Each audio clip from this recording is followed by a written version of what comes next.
Student, આજે આપણે નવો પાઠ ચાલુ કરશું. પાઠ 7, એક છલાંગે દરિયો કૂદો. એમાં પહેલાં ગીત છે અને જેમાં હનુમાન દાદાની કવિતામાં વાત કરવામાં આવી છે અને પછી એના જ અનુસંધાનમાં એક વાર્તા કહેવામાં આવી છે. પહેલાં આપણે ગીત સમજશું.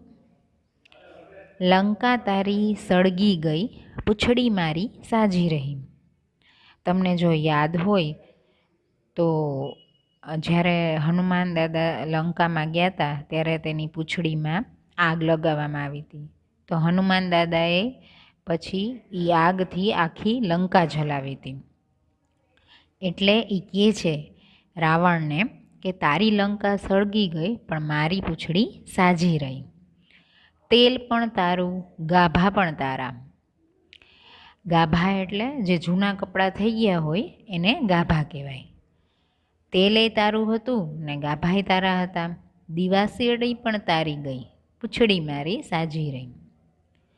સળગ્યા મકાનો ને સળગ્યા મહેલો, ઊભી બજાર પણ સળગી ગઈ, પૂંછડી મારી સાજી રહી. મતલબ હનુમાન દાદાએ લંકામાં મકાનો સળગાવી નાખ્યા, મહેલો સળગાવી નાખ્યા, બજારો સળગાવી નાખી, પણ એની પૂંછડી સાજી રહી. હવે એવું જ હનુમાન દાદાને લઈને જ એની વાર્તા છે, એના નાનપણના પરાક્રમો. એક સરસ મજાનું જંગલ હતું. જંગલમાં માતા અંજની અને પિતા કેસરી સાથે પુત્ર હનુમાન રહે. પિતા આખો દિવસ કામકાજ માટે ઘર બહાર રહે. રોજ સવારે ઘરેથી જાય, સાંજે પાછા આવે.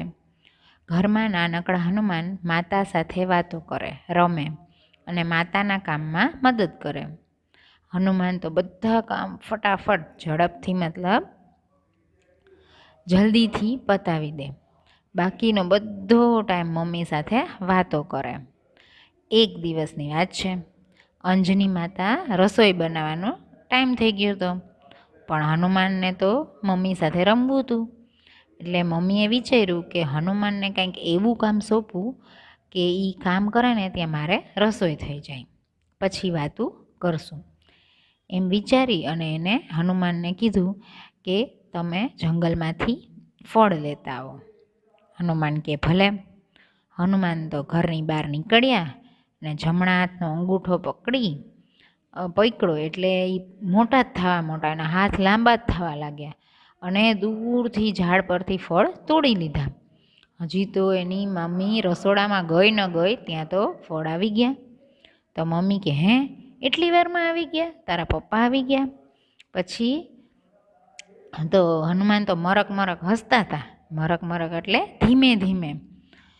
એટલે સમજી ગયા કે આ હનુમાનનું જ પરાક્રમ છે. પછી મમ્મી કહે છે કે એમ કરતું એકલો થોડીક વાર બારે રમ, ત્યાં હું રસોઈ બનાવી લઉં અને મને હેરાન ન કરતો. તો હનુમાન કે ભલે.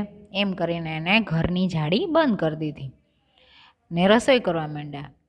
પણ જેવા રોટલી બનાવતા જાય તો છાબડીમાં મૂકતા જાય ને રોટલી ગાયબ. આજુબાજુ જોયું, કોઈ દેખાણું નહીં. વહેમ, મમ્મીને વેમ થયો. વેમ એટલે શંકા.